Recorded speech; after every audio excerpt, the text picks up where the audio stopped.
माझ्याच आयुष्यात एवढे प्रॉब्लेम्स का आहेत? जॉबचं प्रॉब्लेम, पैशांचं प्रॉब्लेम, घरच्यांची अपेक्षा, हे प्रश्न कधीच संपणार नाही आहेत का? मी इतकी धावते, प्रयत्न करते, तरीही मी जिथे आहे तिथेच का अडकून पडली आहे? काहीतरी मार्ग दाखव रे देवा. मॅडम, तो पुढचा रस्ता बंद आहे, दुसऱ्या रस्त्याने जावं लागेल.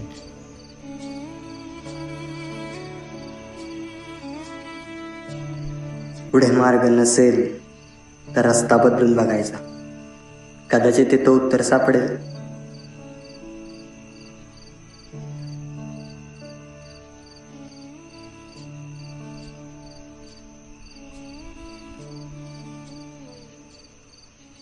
हे देवा मला पावकी रे, ए देवा मला गावकी रे, ए देवा घे धावकी रे, ए देवा मला